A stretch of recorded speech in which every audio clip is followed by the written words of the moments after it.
there are tales that refuse to die.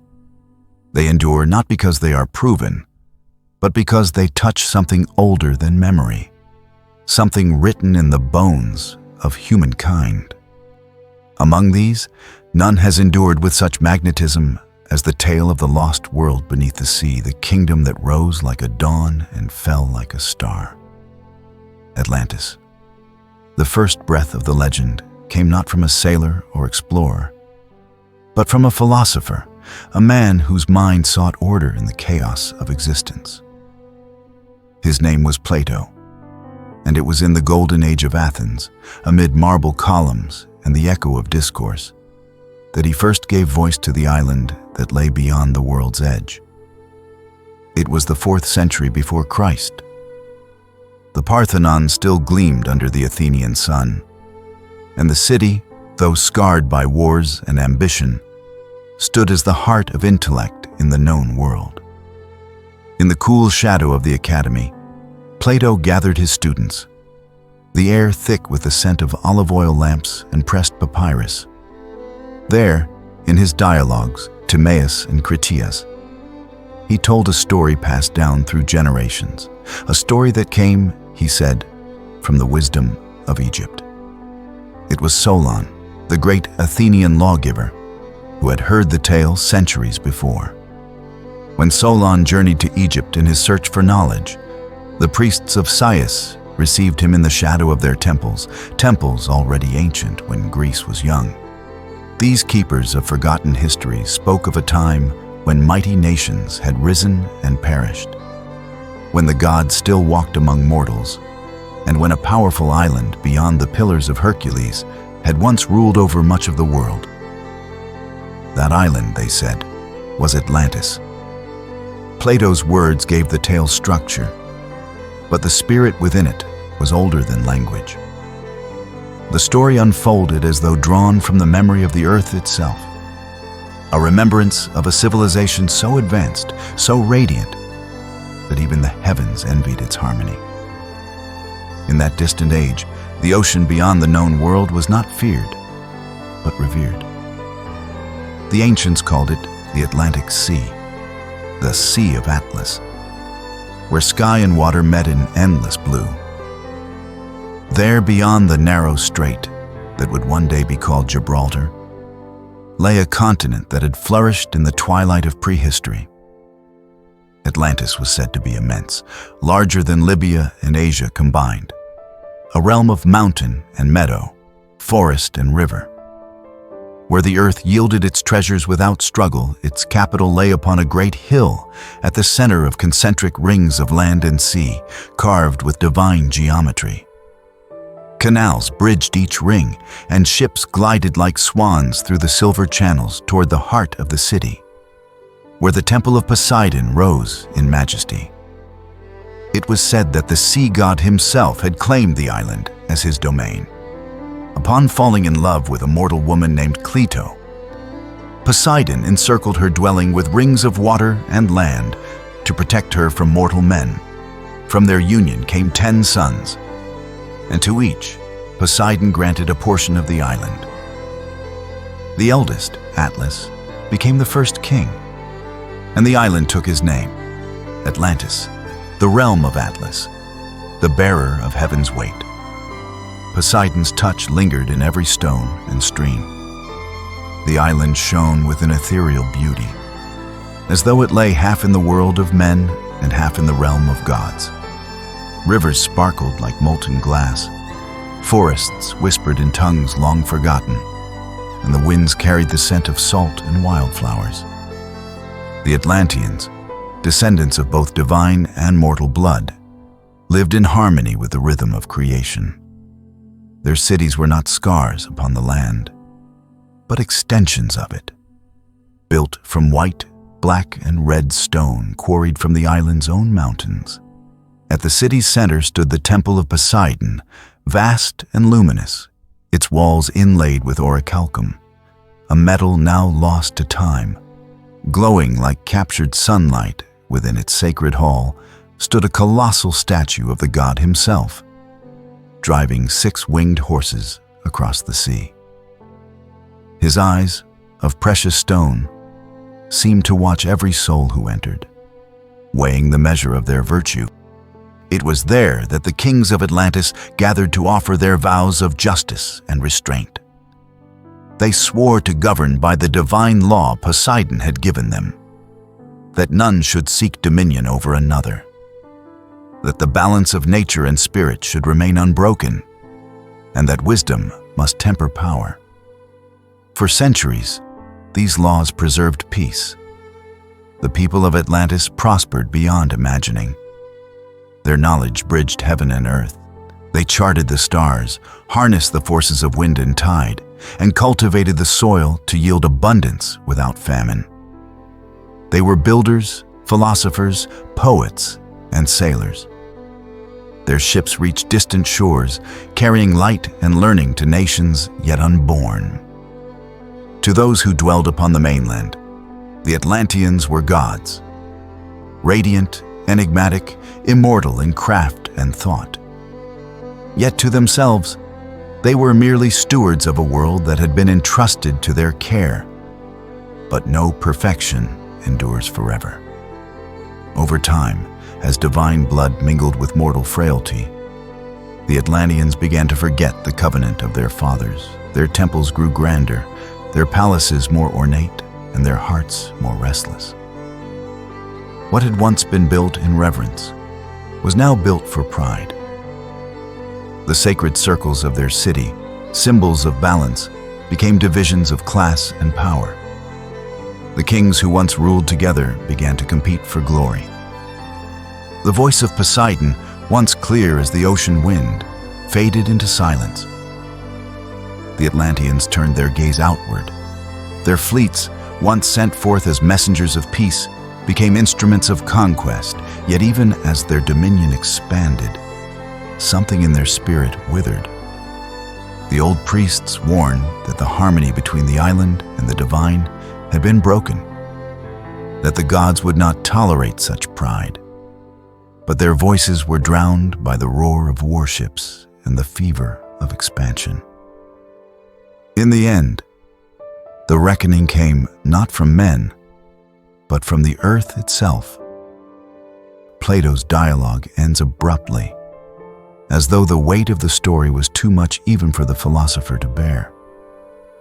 Yet he left enough to paint the vision of destruction. One night, he wrote, the earth shuddered, the sea rose, and in a single day and night of misfortune, the island of Atlantis disappeared beneath the waves. It is here that myth and memory intertwine. Was it a moral allegory, a warning against hubris, or a fragment of prehistoric truth echoing through the millennia? For centuries, scholars, poets, and dreamers would debate the question. Some saw in Plato's tale the shadow of a real event, a civilization erased by cataclysm, its memory surviving only through whispered traditions. Others dismissed it as allegory, a parable dressed in grandeur. Yet even the skeptics could not deny the power of the image, a world swallowed whole by the sea, leaving only silence and longing in its wake. Through the passage of time, myth and memory entwined, blurring the boundaries between history and legend. What began as whispers carried by ancient tongues became the foundation of stories that would endure across millennia. Scholars debated its truth.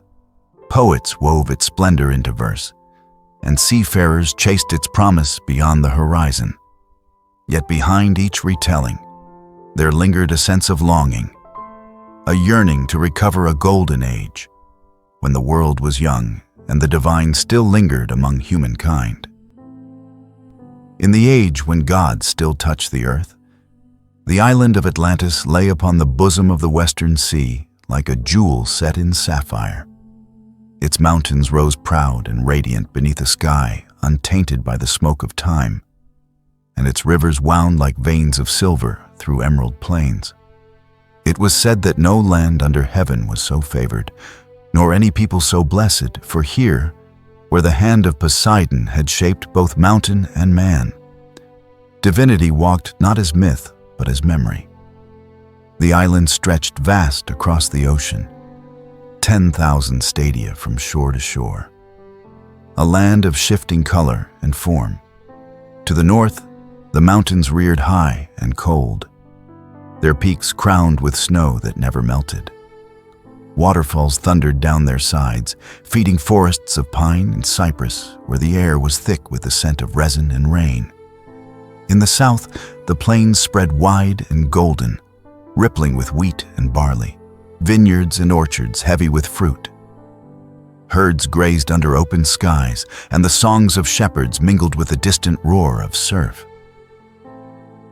The Atlanteans were masters of order, and their cities reflected the harmony of nature itself. At the island's center stood the capital, the heart of Atlantis.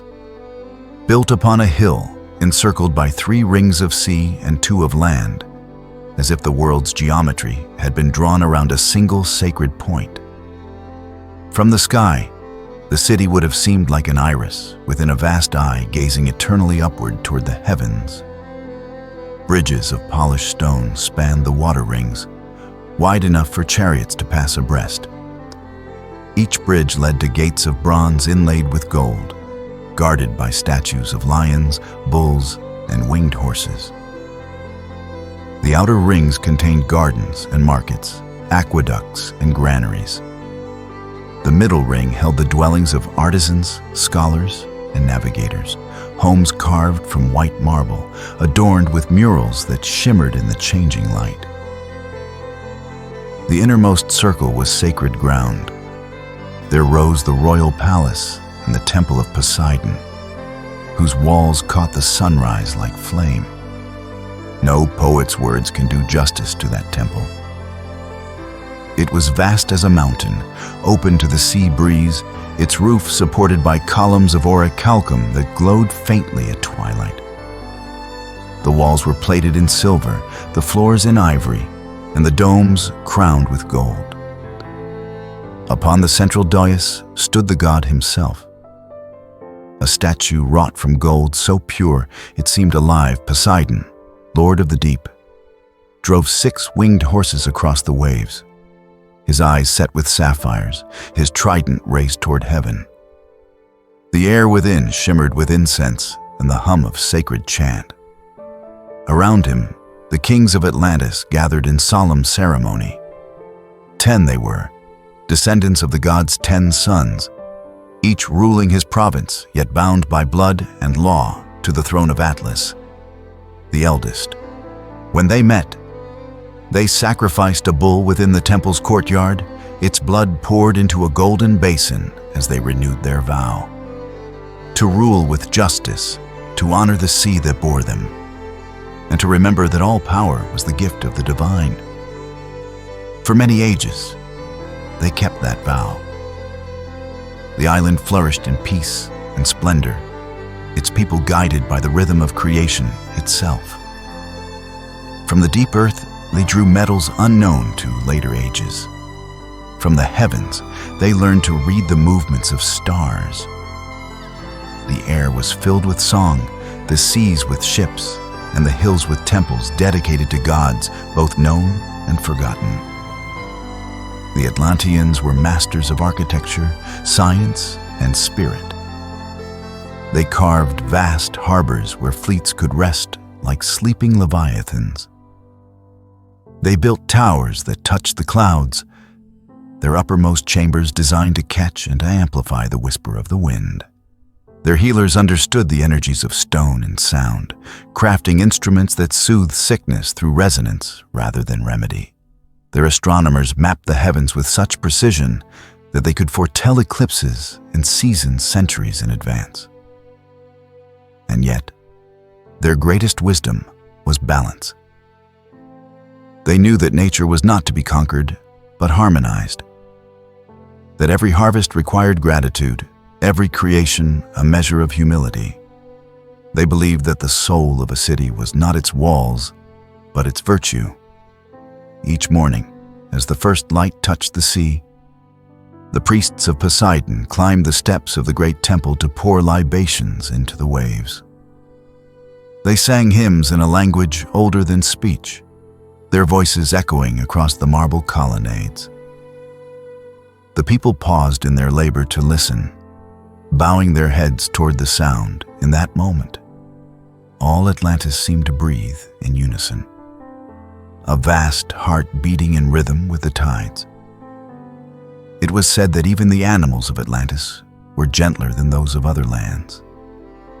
Birds nested unafraid among the columns of the city. Dolphins followed the ships into harbor. Lions walked among the vineyards without hunger. The island itself seemed to live, an organism sustained by reverence and order. Travelers from distant shores spoke in awe of what they saw: the sailors of Tyre and Egypt, the traders of Iberia, the wanderers from Libya. All returned with tales of a land where the earth yielded treasure freely, where the streets were lined with marble and the people glowed with a kind of inner light. To them, Atlantis was not mortal, it was divine. But even the divine can decay. The first shadow fell subtly, a whisper rather than a storm. It began when the sons of Atlas no longer gathered as brothers, but as rivals. The wealth of Atlantis had grown beyond imagining. Gold and orichalcum filled the vaults. Pearls and gems adorned every garment. Luxury became not a privilege, but a poison. The kings began to build palaces higher and grander, competing in splendor. The temples that once celebrated the gods became showcases for mortal vanity. The priests grew fat upon their offerings. The philosophers argued not of virtue, but of power. The artisans crafted weapons as often as wonders, and the people, once content with beauty, hungered for conquest. The first fleets sailed not for exploration, but for dominion. They crossed the narrow seas and laid claim to islands once free, then to the coasts of Libya and Egypt, and onward toward the heart of Europe. They demanded tribute, enslaved nations, and brought back captives to labor in the fields and quarries of the empire. The law of Poseidon, carved upon the temple wall, that none shall rule unjustly, faded beneath layers of dust and ambition. Yet, amid the growing corruption, some still remembered the old ways. The elder priests pleaded with the kings to restore balance, warning that the sea itself would not tolerate defilement. They spoke of tremors beneath the mountains, of strange lights in the western sky, and of tides rising higher than memory. But the kings, drunk on pride, dismissed such omens as superstition. In their arrogance, they forgot the truth known to all ages, that the gods love their children, but they love justice more. And so Atlantis entered the twilight of its glory. Yet even in its decline, the island remained breathtaking. The poets of later generations would write that beauty itself conspired to hide the corruption, that the marble still gleamed, the music still soared, the gardens still bloomed, as if the world were reluctant to admit that decay had taken root. At dusk, the city was a vision of light and water. The sun sank behind the western horizon, turning the sea to molten gold. The canals shimmered with reflections of torchlight, and the air was filled with the fragrance of myrtle, and cedar lovers walked beneath colonnades of glowing stone, and children played in the courtyards where fountains sang. It was an age of wonder and of blindness. For beneath that splendor, the earth was already shifting. The mountains trembled faintly, the tides grew strange. The old navigators whispered that the currents had changed, as though the ocean itself were restless. But the Atlanteans did not listen. They believed their greatness eternal. They believed the sea their servant, not their warning. And so the world's most radiant civilization danced unknowingly upon the edge of its own grave. They could not know that soon the gods would speak, not in words, but in thunder. The twilight of Atlantis came not as a sudden storm, but as a long sigh from the bones of the earth.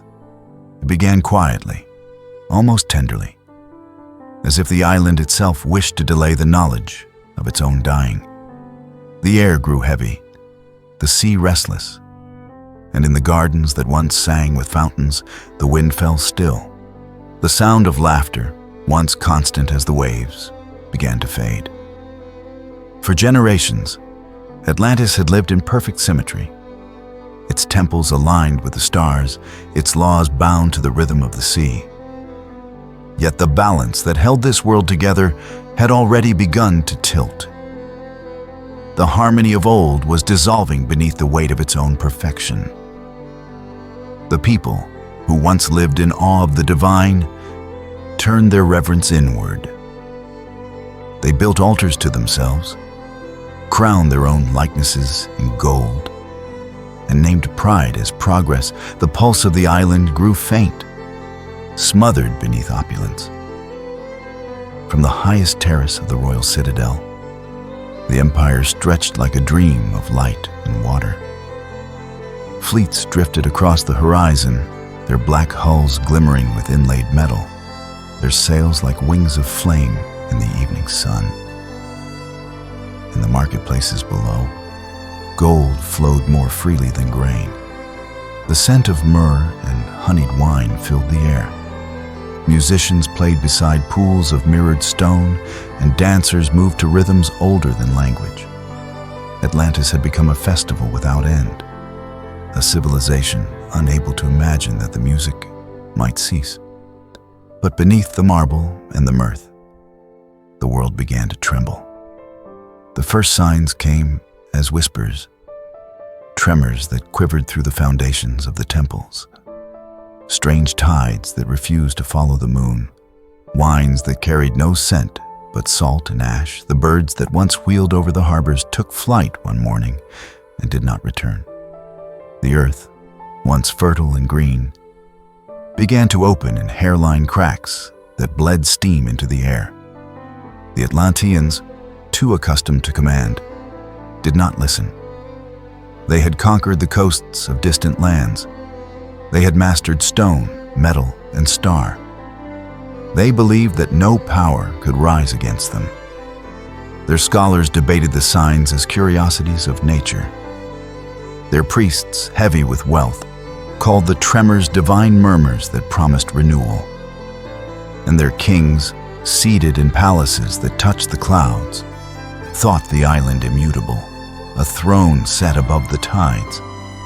Then the silence deepened. One night, the moon rose swollen and red, and the sea began to withdraw.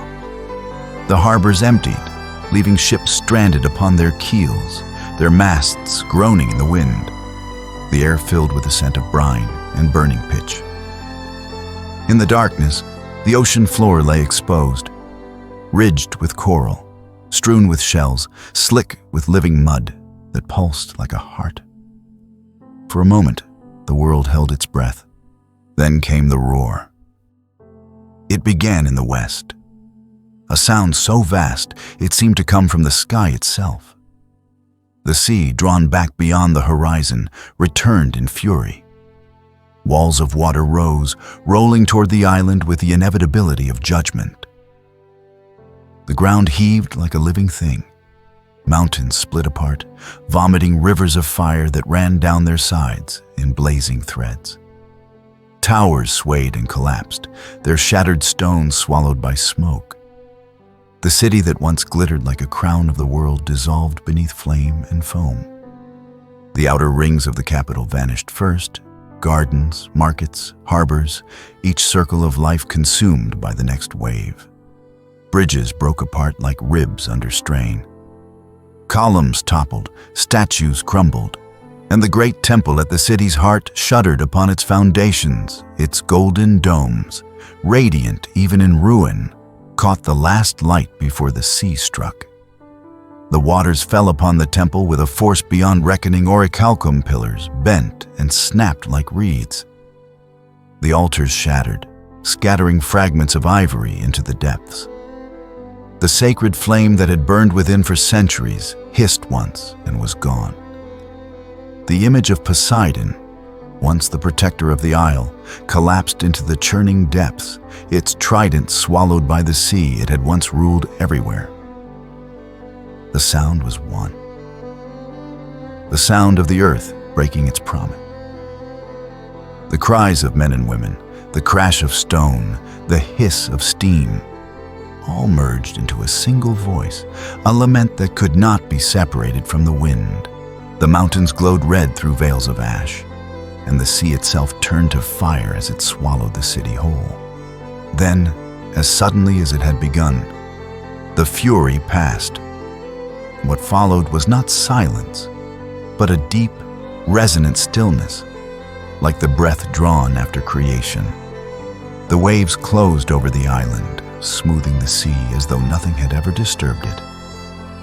The last towers sank beneath spirals of foam, the last lights flickered and died, and the ocean resumed its ancient calm. When the dawn came, there was no land to greet it. The sun rose upon an unbroken expanse of water, its surface cold and perfect. The place where Atlantis had stood was a mirror reflecting the indifferent sky. Only drifting fragments remained.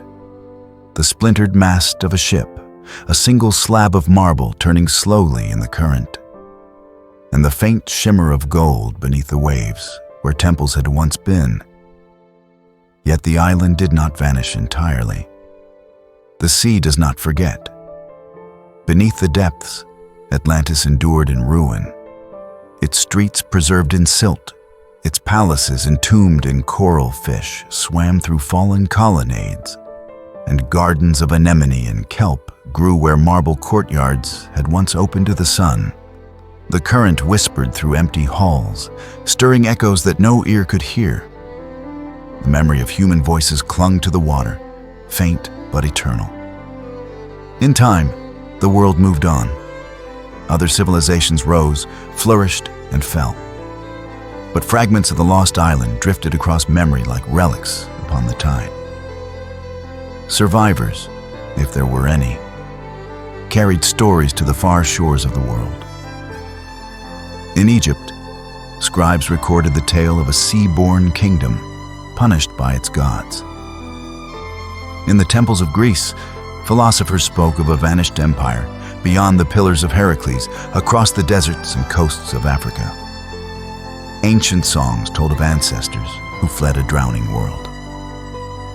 The legend became a compass by which later ages measured themselves. To those who ruled unwisely, it was a warning. To those who dreamed beyond the horizon, it was a promise. To all who sought perfection, it was a mirror showing the price of forgetting balance. Even now, when the sea lies calm and the night is without wind, the ocean above Atlantis glows faintly, as if the memory of that lost world still burns beneath its surface.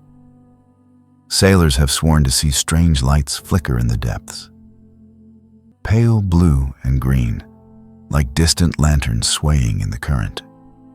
Some say that when the waves are still enough, one may glimpse beneath them the faint outlines of walls, terraces, and towers, the bones of a civilization dreaming in silence. The earth never truly erases what it has loved. The stones of Atlantis remain, hidden yet unforgotten, pressed between memory and myth. And the sea, eternal and unmerciful, carries their story upon every tide. For every empire that rises believes it will last forever.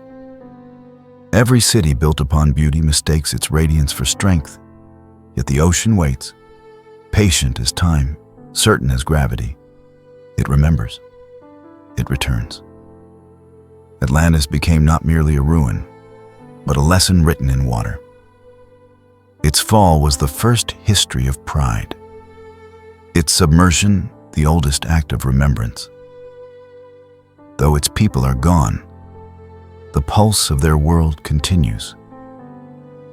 A rhythm felt in every civilization that dares to stand too tall. The waves still murmur its name, though few hear it. They whisper not in anger, but in sorrow. the grief of the sea for what it was forced to reclaim. And in that murmur lies the oldest truth, that no light, however divine, can endure without humility. The island of the gods had risen by grace, and it fell by its own forgetting. What remains is not the ruin, but the echo, vast, eternal, and unending, the voice of the ocean itself, mourning its most beautiful creation. And so, in the stillness between tides, when the horizon burns faintly with dying light, and the world seems suspended between past and eternity, the sea remembers it rolls softly, endlessly, as if breathing the name of its lost child once more. Atlantis. When Atlantis sank beneath the sea, it was not only a land that was lost, but an idea. The island dissolved into water and silence. Yet the memory of its perfection remained, adrift in the minds of those who lived long after its passing. The sea took the body, but time preserved the soul. Beneath the steady march of centuries, the echo of Atlantis continued to move, like a current beneath the surface of history, unseen but unbroken. In the earliest ages after the cataclysm, when the earth was still young in memory, the story of the great island endured among the priesthoods of the old world along the banks of the Nile, where temples rose like mountains of stone and the rhythm of the river mirrored eternity. Whispers of a vanished Western kingdom were kept within sacred halls. The tale was never written in their scrolls as mere fable. It was guarded as an ancestral memory, a lesson veiled in myth. They spoke of a power that had once ruled the seas, a people blessed by the gods but undone by their own abundance. To the keepers of Egypt's mysteries, the flood that ended that civilization was not chaos, but correction. The rebalancing of creation's order. In their vision, all empires that forgot humility were destined to meet the same tide. They built their monuments to defy time, yet they aligned them with the stars, as though to remind themselves that the heavens, not human hands, dictated endurance. From Egypt, fragments of the story drifted eastward and northward, carried along the trade routes of the Mediterranean. It passed through merchants, travelers, and sages, reshaped by tongues and traditions. In Greece, the story found fertile ground among philosophers who sought to reconcile myth with reason. The Hellenic mind, ever seeking symmetry in the world, gave form to the legend, an island beyond the western gates, rich beyond measure, radiant in wisdom, destroyed by its own excess. As the generations turned, the memory of Atlantis became a mirror for the ancient world's imagination. Scholars saw in it the archetype of moral decay. Poets, the vision of beauty undone. Sailors, the promise of lands that might still await discovery beyond the horizon, whether they believed the island real or not. Its image became woven into their understanding of the cosmos, a parable of balance, loss, and the eternal struggle between the mortal and the divine. Empires rose upon the ruins of others. The kingdoms of Greece yielded to Rome, and Rome, in turn, fell beneath its own weight. Yet even as the fires of antiquity dimmed, the whisper of Atlantis lingered in the monasteries of a darker age, where knowledge survived behind stone walls and flickering lamps. The memory of the lost island persisted as a symbol, a story that hinted at forgotten ages of splendor. Monks and scholars copied ancient texts with trembling hands, preserving within them fragments of that older wisdom. They understood little of its origin, yet they sensed its gravity. The tale spoke to something universal, the transience of greatness and the price of arrogance. Outside their cloisters, the sea continued to weave its own remembrance. Mariners who ventured westward told of lights beneath the water, of islands that appeared in the mist and vanished by dawn. They spoke of the blessed isles, places where the air was soft and the land seemed untouched by decay. In their charts and songs, these islands bore many names, yet all shared the same longing for a world lost to the depths. The medieval mind, steeped in both faith and fear, took these stories as omens. To some, they were remnants of paradise. To others, portents of the world's end. The legend of Atlantis transformed. Merging with the myths of saints and the visions of apocalyptic scribes, the ocean became a threshold, a border between the known and the sacred, between memory and the unknown. As the centuries passed, the boundaries of the world began to open once more. In the age when sails returned to the great seas and compasses guided men by the stars, the western horizon regained its allure. The forgotten waters called again to those who dreamed beyond the limits of their maps. The story of the lost island stirred beneath the waves of human curiosity, its echo rising with each discovery of new land. Explorers crossed the Atlantic, believing they might find the remnants of the world that had once perished. They sought coastlines that matched the descriptions passed through generations, mountains shaped like those of the old legends, rivers whose flow might trace the patterns of ancient memory. Every uncharted island was seen as a fragment of that forgotten empire. Every unknown shore a possible resurrection of what the sea had claimed. The myth traveled in silence beside them, an unseen companion on every voyage west.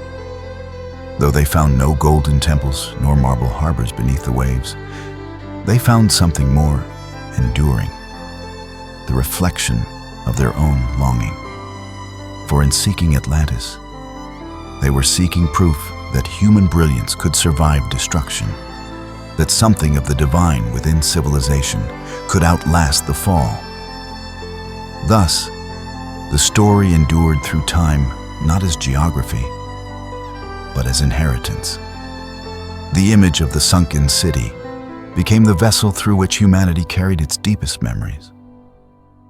The memory of creation and ruin, of discovery and loss. In each retelling, Atlantis changed shape, yet its essence remained the same.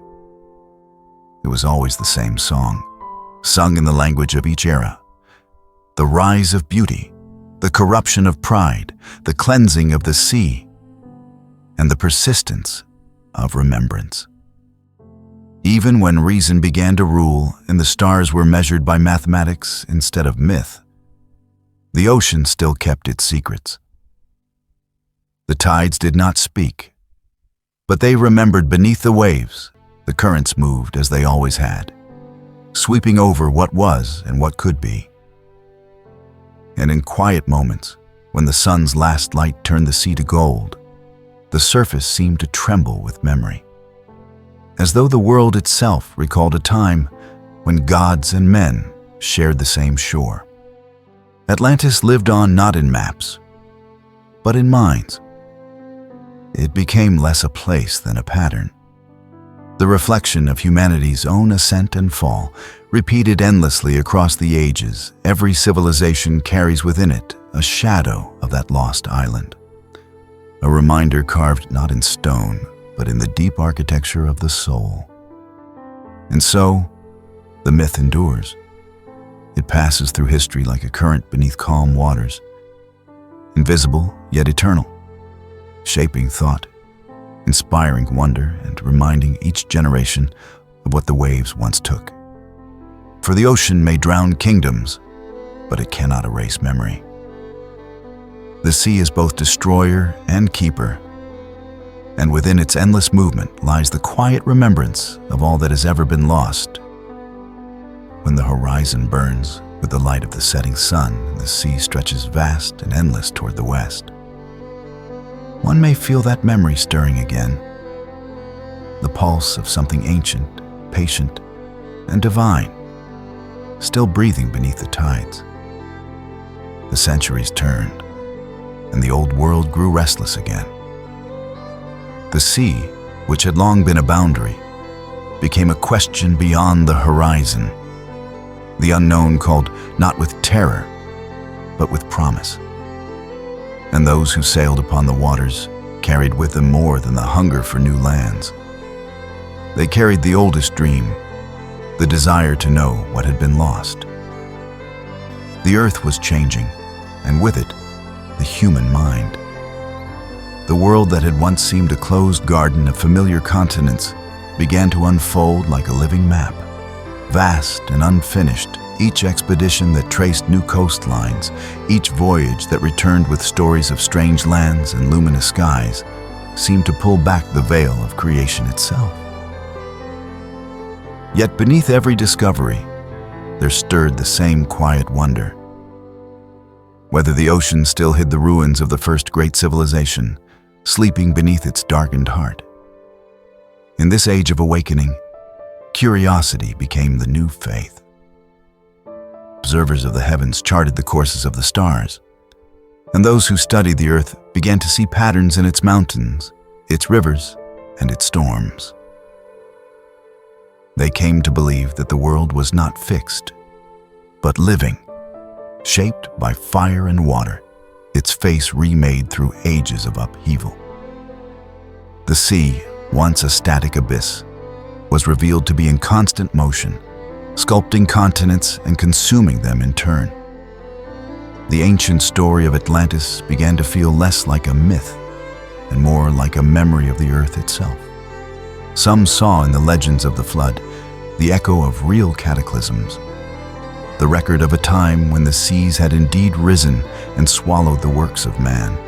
Others gazed upon the shattered coastlines and volcanic islands and wondered if they were the remnants of that vanished world. The very bones of the planet, the layers of rock and the traces of shells embedded high in the mountains, spoke of a world once drowned and reborn. In the silence of these discoveries, the myth of Atlantis gained a new language. The story was no longer told by priests or poets, but by those who listened to the murmurs of stone and water. They read the cliffs like scripture, deciphering the signs of ancient tides. They began to imagine that the earth was older than any chronicle, and that beneath its surface lay the record of worlds lost to time. Across the growing empires of the seas, sailors told of lands glimpsed where no lands should be. Reefs rising from deep water, strange pillars of rock and vast plateaus beneath the waves where the light dimmed but did not die. The ocean, for all its silence, seemed to breathe with unseen life. Its depths became the final frontier of knowledge, a place where myth and reason might meet again. In the halls of learning, new philosophies arose to explain the shifting of the earth. Some believed that continents themselves might wander, that what was land could one day be ocean, and what was sea could rise again as stone. Others imagined that the ocean floor was not lifeless, but the resting place of forgotten lands. They spoke of mountains that once stood above the waters, of valleys now filled with darkness, and of plains buried beneath ages of sediment and silt. Though these ideas were shaped by reason, they carried within them the same old yearning, the same echo of Atlantis. For even as knowledge grew sharper, the imagination remained haunted by the thought that beneath the rolling tides lay the trace of humanity's first fall. The ocean became a symbol not only of loss, but of the unknown within knowledge itself. To study it was to confront the limits of human sight, to look into the depths and see reflected faintly the unbroken line between myth and memory. Those who devoted their lives to understanding the sea began to see it as a living archive, its silence filled with the histories of creation and destruction alike. The new explorers who mapped the currents and measured the depths did so with instruments of precision. Yet their purpose was ancient. Each descent into the water was a kind of pilgrimage, a journey into the memory of the earth. The instruments they lowered into the sea became like offerings, seeking communion with what time had concealed. They sought not merely knowledge, but revelation. And the sea, as ever, gave its answers in silence. There were glimpses, great mountain chains hidden beneath the waves, chasms deeper than any valley, the shadowed outlines of plateaus where the light faded into eternal night. The discoveries multiplied, yet they did not satisfy the question. The ocean revealed its structure, but not its secrets. It showed the architecture of its floor, but no trace of the city that haunted the world's imagination. The search itself became the story. In the pursuit of Atlantis, humanity found something greater than proof. It found purpose. The legend of the sunken world became the engine of inquiry, the silent muse behind centuries of exploration. Every voyage, every experiment, every chart drawn upon parchment or etched upon the stars carried the same unspoken hope. That somewhere in the convergence of science and myth lay the truth of origins. For Atlantis was more than an island. It was the embodiment of the world's desire to understand itself. The dream of recovering the harmony between human creation and natural order. Those who sought it beneath the waves were not chasing stone ruins or golden temples. They were seeking the memory of balance, the lost equilibrium between knowledge and reverence. As the modern age dawned and the instruments of observation reached beyond the seas to the stars, the myth persisted. Not as superstition, but as symbol, Atlantis became the measure of the human condition. The reminder that progress and loss are twins, born of the same hand. The ocean, with its depths unexplored and its voice eternal, continued to guard the secret of that first civilization, allowing only the faintest reflections to rise to the surface of human thought. There are moments, even now, when the world seems to remember, when lightning strikes the horizon over the Western Ocean. The light upon the waves resembles the glow of ancient fires. When storms churn the deep, the sound carries a rhythm older than language. And when the wind calms after the tempest, the silence that follows feels like the pause between the heartbeat of the earth itself. Perhaps the legend was never meant to be solved. Perhaps Atlantis was not a place, but a remembrance.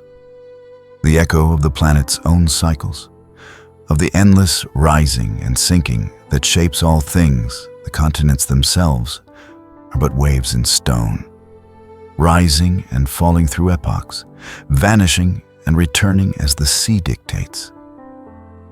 The fate of Atlantis, then, is not an exception, but a pattern, written across the face of the world, yet the myth endures because humanity endures in wonder. The ocean's vastness continues to call, and each generation answers in its own way.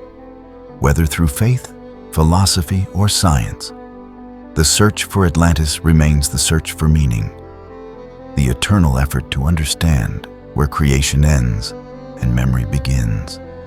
For in the quiet dialogue between sea and stone lies the truest story of all, that nothing is ever truly lost, only transformed. The waves that once swallowed Atlantis are the same that now caress every shore. They are the language of time, speaking endlessly of rise and return, of creation and renewal. And within their motion, the island still exists, not as ruins, but as rhythm, not as place, but as pulse. When the deep light of the ocean shifts and the currents whisper across the seabed, one might imagine that the earth itself dreams of its own forgotten youth. In that dream, Beneath the eternal tide, Atlantis lives on, not drowned, but remembered in the ceaseless breath of the world.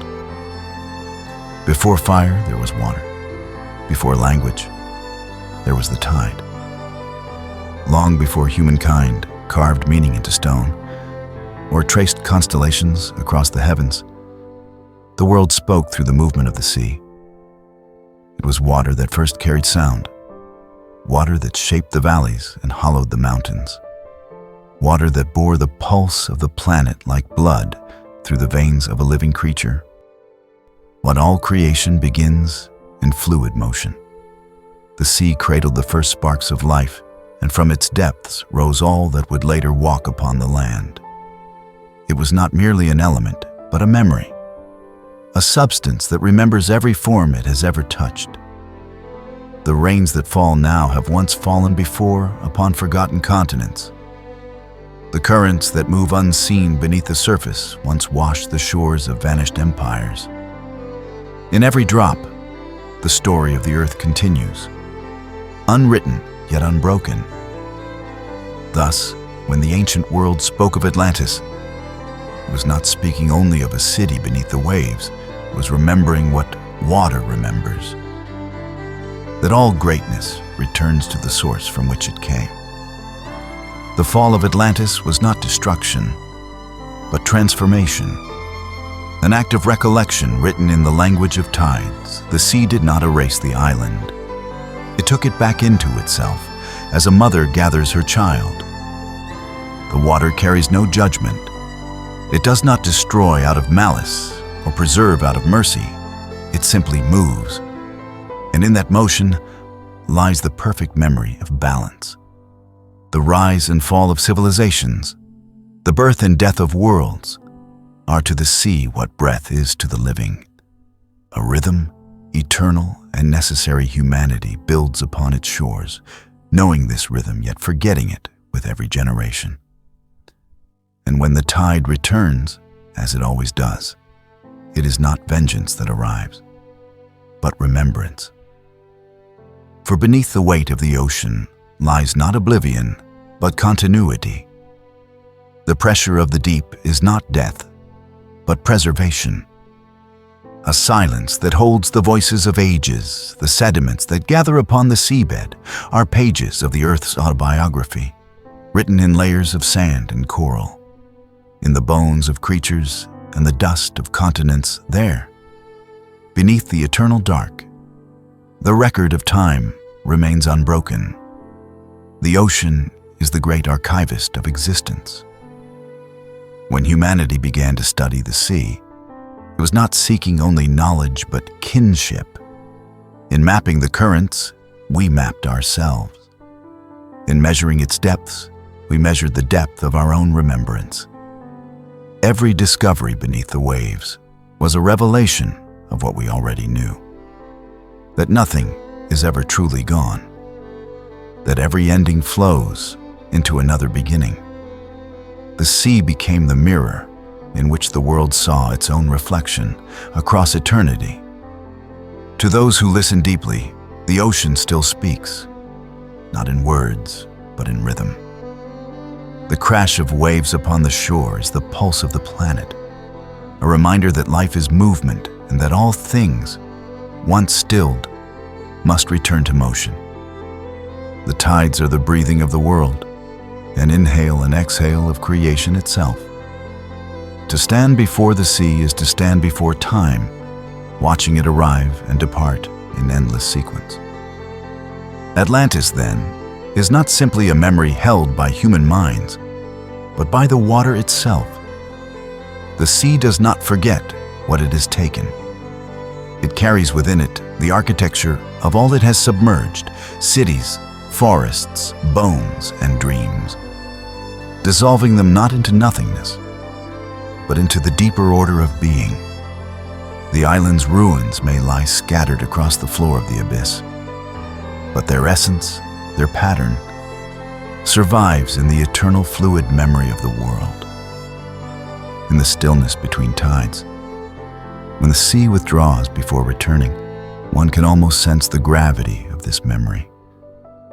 The air thickens with the scent of salt and time. The world seems to hold its breath. In that pause lies the truth of all creation. That memory is not what endures unchanged, but what flows onward, reshaping itself without end. Thus, Atlantis lives wherever the sea moves. It is not a ruin, but a rhythm, the eternal motion between loss and renewal, arrogance and awakening. The ocean, in its infinite patience, keeps that rhythm alive. It carries forward the lesson that the world itself remembers, that all who build upon its surface must do so knowing they are guests upon the oldest body of all. And when the last light of day fades and the surface of the sea becomes a mirror for the night, one might feel that memory stirring again, the shimmer of unseen depths, the quiet heartbeat of water against shore. In that endless motion, the past and present meet, and for an instant, the world recalls its own origin. The world turns, civilizations rise, and the sea remains. Atlantis is not gone. It is only sleeping, beneath the water, beneath time, beneath the silence of our remembering. As the modern age dawned upon the world, humanity once more turned its gaze inward and outward at once. Inward, to remember its connection to the greater whole. Outward, to rediscover the intricate order of the universe. What it found was not a new truth, but the oldest one. That everything moves in cycles, and that balance, once lost, must always be restored. For all the centuries that have passed since Atlantis sank beneath the waves, humanity has been unknowingly walking its path once more. It builds, it learns, it reaches, and in reaching, risks forgetting the harmony from which it arose. Yet every forgetting brings with it the potential for remembrance. The fall is never the final act. It is the necessary turning of the cycle. The sea teaches this endlessly in the rhythm of its tides. The darkness teaches it too in its patience before the dawn. As the day rises, the water begins to speak in color. The horizon glows with the hues of awakening. Gold dissolving into white, white deepening into blue. The air carries the scent of salt and new beginning. Everything that was hidden in the night reveals itself again, not as it was, but renewed. The waves that once seemed to mourn now glitter with the joy of return. In this light, the myth of Atlantis transforms completely. No longer a story of loss, it becomes a testament to resilience. The assurance that what is true can never be destroyed, only forgotten. The island lives not beneath the sea, but within every act of balance, every pursuit of knowledge guided by humility, every creation born from harmony rather than ambition. The return of light is the return of Atlantis within the human soul. When the sun stands high and the sea is a field of moving brilliance, the boundary between water and sky disappears entirely. There is no separation, only reflection, the same light above and below. This is the final revelation, that the world is whole and always has been. What was lost was never gone. What fell was never broken. The fall of Atlantis was merely a descent into memory, and its rise is the awakening of that memory within us. As evening comes again, the light does not die. It withdraws, only to return, just as it always has. The ocean gathers it, holds it beneath its surface, and waits a night falls gently over the water, and the stars appear. Countless lights reflected in the waves, each one a reminder of what endures. The pattern continues. The cycle breathes. And somewhere within that quiet expanse of sea and sky, the spirit of Atlantis endures, not as stone nor as legend, but as the living memory of balance, the eternal light that rises again and again within the heart of the world. Beneath the last shimmer of the setting sun, the sea becomes a mirror of silence. The light withdraws, folding itself gently into the horizon, and the world returns to the quiet that precedes all creation. The surface, once alive with gold and motion, smooths into glass. Only the slow breath of the tide remains. The endless rhythm that has carried all things from the first dawn to this moment. In that stillness, the memory of all that has been drifts without weight.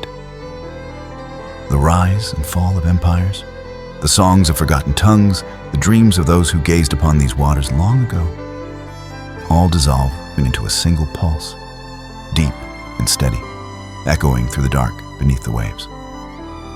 This is not death, nor erasure, but continuation. The ocean does not end. It deepens. Somewhere within that vastness, where silence folds into silence, the first spark of creation still lingers.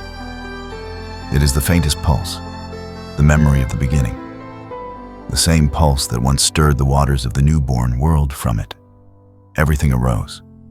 Into it, everything returns.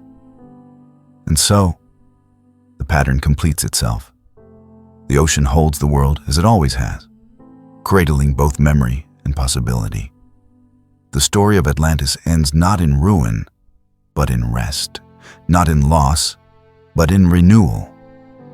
Beneath the waves, time itself sleeps, waiting for the next dawn, the next rising of light, the next remembering of all that was.